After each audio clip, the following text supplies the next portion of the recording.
AM Music.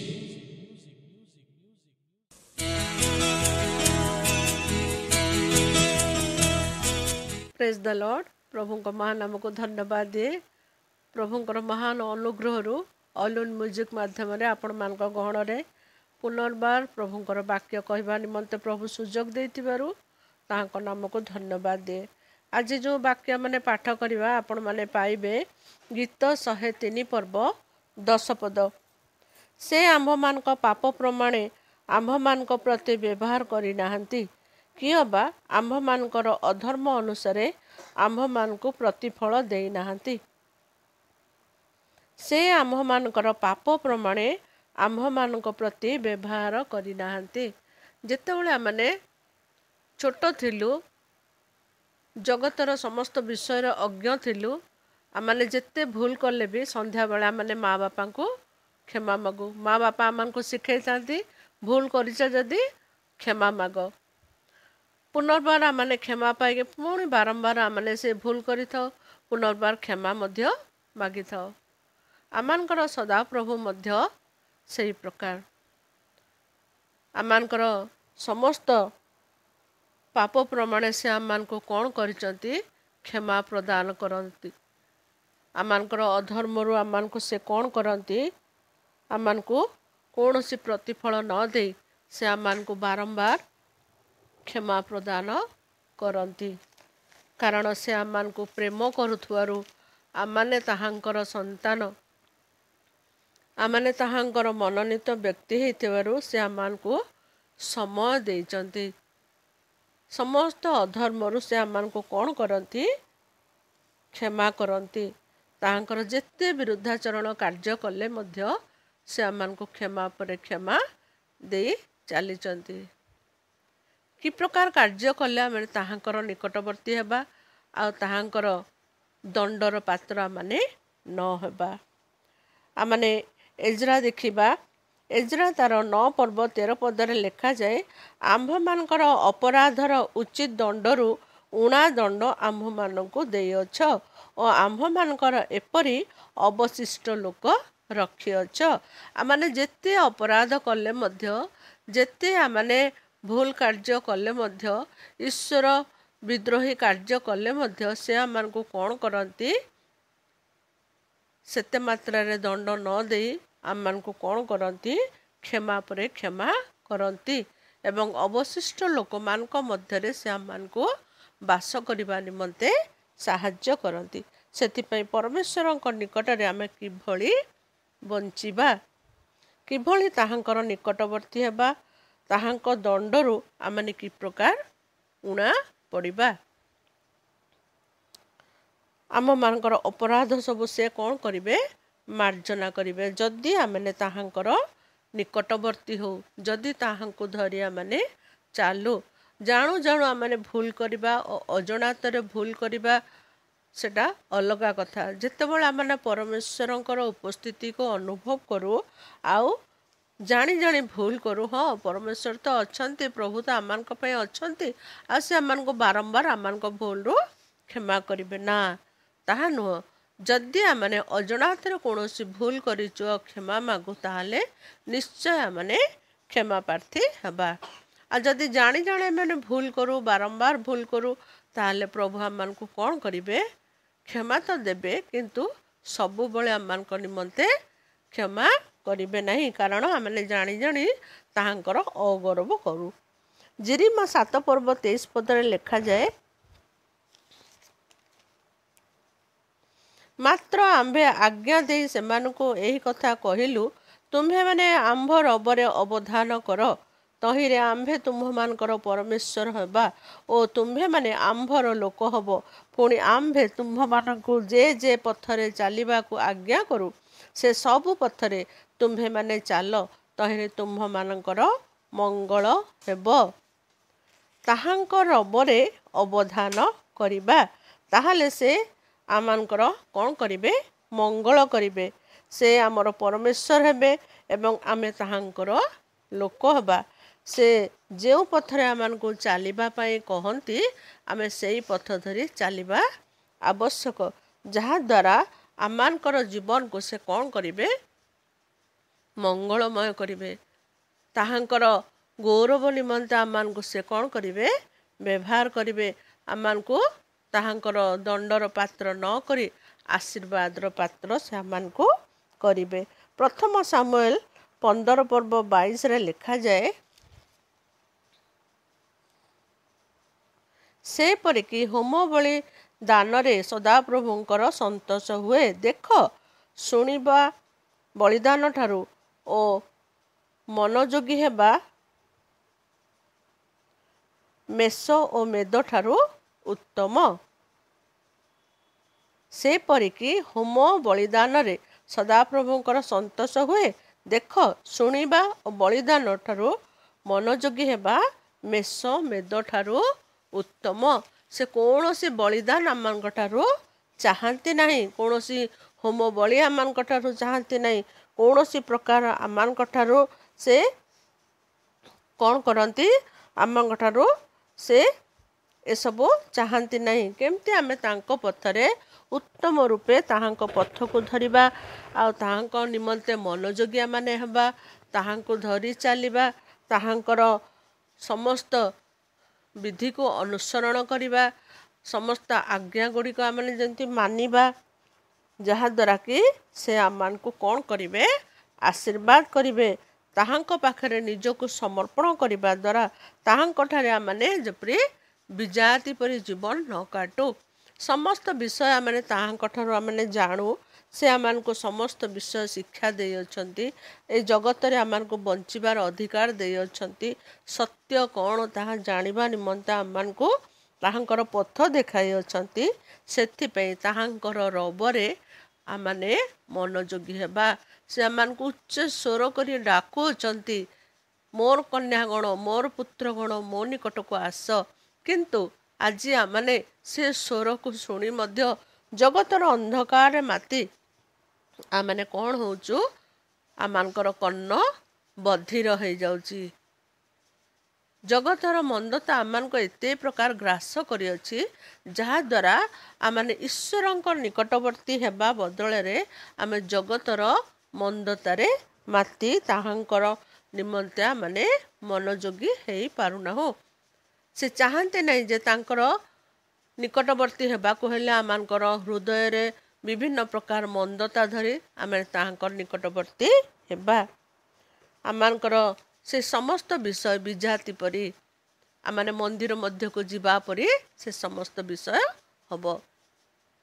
ଅନେକ ଦେବାଦେବୀଙ୍କୁ ଯେ ପ୍ରକାର ଡାକନ୍ତି ବିଜାତି, ଆମମାନଙ୍କର ଭାଇ ଭଉଣୀମାନେ ସେ ପ୍ରକାର ଆମମାନଙ୍କର ଜୀବନ ମଧ୍ୟ ଅତିବାହିତ ହବ। ପ୍ରଭୁ ଆମମାନଙ୍କ ଠାରୁ ତାହା ଚାହାନ୍ତି ନାହିଁ। ଯିଶାୟ 1 ପର୍ବ 11-14 ଯଦି ଆମେ ଦେଖିବା, କେବଳ 14 ପର୍ବଟା ଆମେ ଟିକେ ଦେଖିବା। ଆମ୍ଭ ପ୍ରାଣ ତୁମ୍ଭମାନଙ୍କର ଅମାବାସ୍ୟା ଓ ନିରୂପିତ ପର୍ବ ସବୁ ଘୃଣା କରେ। ସେହି ସବୁ ଆମ୍ଭ ପ୍ରତି କ୍ଲେଶ କର। ଆମ୍ଭେ ସେସବୁ ବହିବାକୁ କ୍ଳାନ୍ତ ହୋଇଅଛୁ। ପ୍ରଭୁ ଆମମାନଙ୍କ ଠାରୁ ଏ ସମସ୍ତ ବିଷୟ ଚାହାନ୍ତି ନାହିଁ।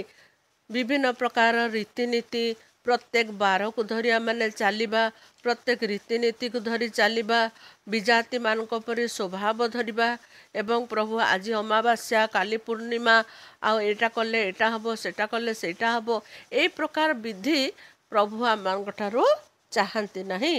ପରମେଶ୍ୱରଙ୍କର କୌଣସି ପଶୁ ବଳି ଦ୍ୱାରା ସେ ସନ୍ତୁଷ୍ଟ ହୁଅନ୍ତି ନାହିଁ, କି କୌଣସି ଅର୍ଥ କିମ୍ବା କୌଣସି ବସ୍ତୁ ଦ୍ୱାରା ସେ ସନ୍ତୁଷ୍ଟ ହୁଅନ୍ତି ନାହିଁ। କେବଳ ସେ ଆମମାନଙ୍କ ଠାରୁ ଉତ୍ତମ ଶୁଦ୍ଧ ଆତ୍ମା ଚାହାନ୍ତି, ଯାହାଦ୍ୱାରା କି ଆମମାନେ ତାହାଙ୍କ ନିକଟବର୍ତ୍ତୀ ହେବାକୁ ହେଲେ ଆମମାନଙ୍କର ଏ ସମସ୍ତ ରୀତିନୀତିକୁ ପରିବର୍ତ୍ତନ କରିବାକୁ ପଡ଼ିବ। ସମସ୍ତ ବିଧିକୁ ଆମମାନଙ୍କର ପରିବର୍ତ୍ତନ କରିବାକୁ ପଡ଼ିବ। ସେ ସବୁ ଆମମାନଙ୍କୁ ଭୁଲିବାକୁ ପଡ଼ିବ। କାରଣ ତାହାଙ୍କର ପଥ ଏ ପ୍ରକାର, ଯେଉଁ ପଥରେ ଆମମାନେ ଗଲେ ସେ ଅନନ୍ତ ଜୀବନରେ ଆମମାନେ ପ୍ରବେଶ କରିବା। ଯେଉଁ ଅନନ୍ତ ଜୀବନ, ତାହାର କୌଣସି ଅନ୍ତ ନାହିଁ। କିନ୍ତୁ ଜାଗତିକ ଭାବେ ଯଦି ଆମମାନେ ସମସ୍ତ ବିଷୟ ଧରି ଚାଲୁ, ତାହେଲେ ଆମମାନଙ୍କର ଅକାଳରେ ଆମମାନେ ଝଡ଼ି ପଡ଼ିବା। ଯେ ପ୍ରକାର ଫୁଲଟିଏ ଫୁଟିଲେ ଆଉ ସନ୍ଧ୍ୟା ବେଳକୁ ସେ ଫୁଲଟି କ'ଣ ହେଇଯାଏ? ବାସି ହେଇଯାଏ।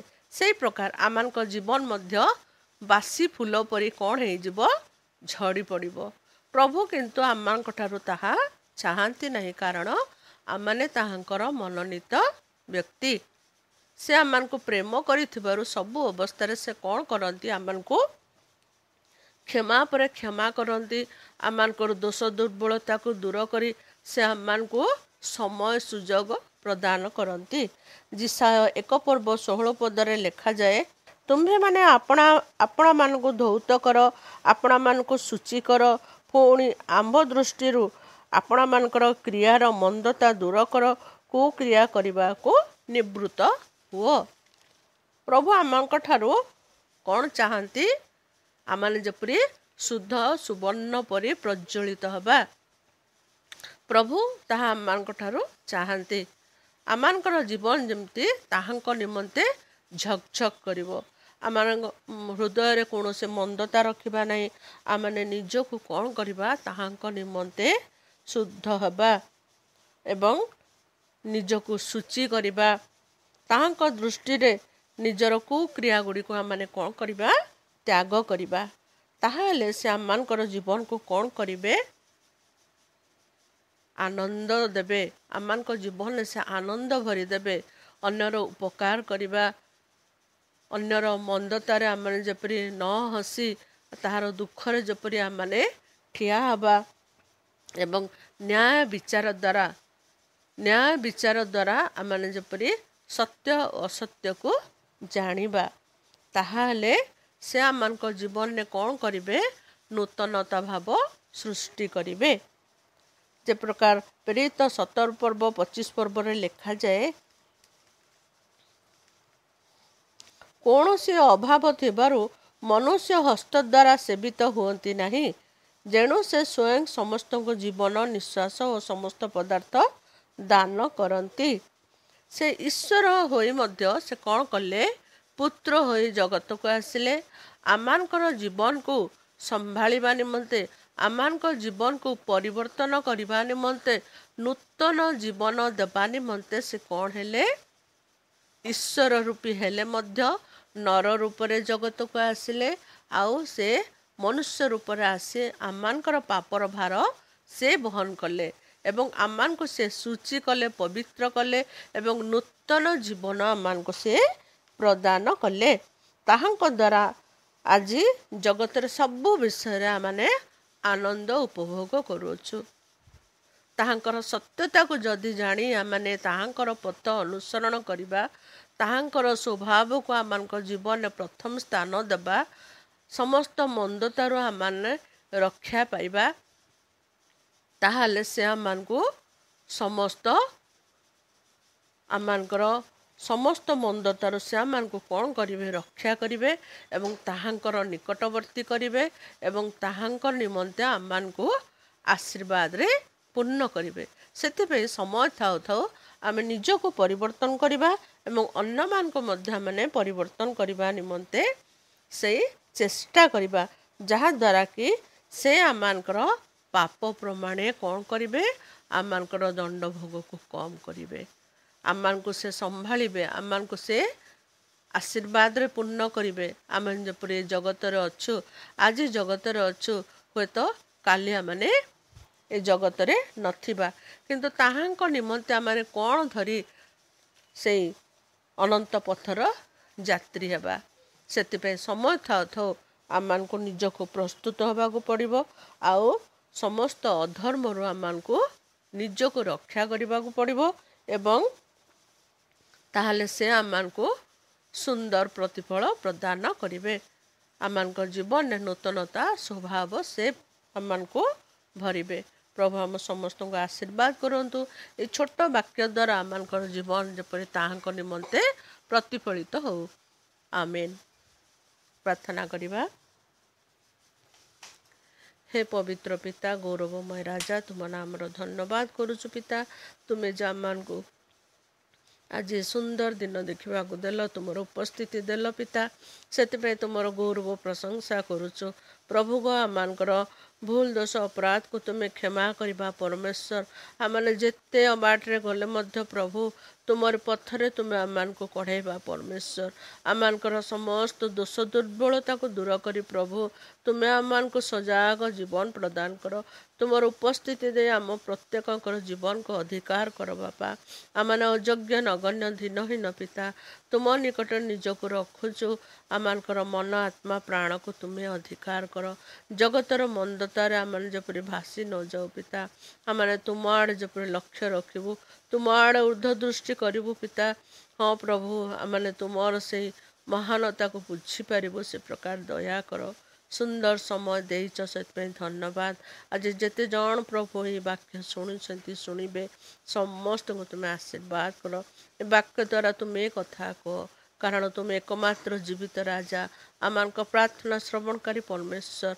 वाक्य द्वारा प्रभु जपरी आमने आहुरी शक्तियुक्त हबु तुम ठारे लागी रहबु तुम ठारे प्रभु निजको आ प्रभु समर्पण करिबो से प्रकार तुम्हें दया कर प्रार्थना शुणी तुम्हें उत्तर देल धन्यवाद दे सुंदर समय को आम प्रत्येक को तुम चंद समर्पण करी प्रिय प्रभु जीशु नाम रे मागुछु आमेन। हे आम मानकर स्वर्गस्थ पिता तुम नाम पवित्र बोली मान्य हो तुम्भर राज्य आसु जरूपे स्वर्ग से पृथ्वी रे तुमर इच्छा सफल हो आज आम को प्रयोजन आहार दियो आम जमत निज निज अपराध मन को क्षमा करछु तुम तो अपराध सब तुम्हें क्षमा कर परीक्षा न आण मंत्र रक्षा कर जणु राजत्व पराक्रम गौरव सदा सर्वदा तुम्भर हो आमेन। यीशुंक रक्तर जय यीशुंक रक्तर जय यीशुंक रक्तर जय हो amen. Praise the Lord hallelujah.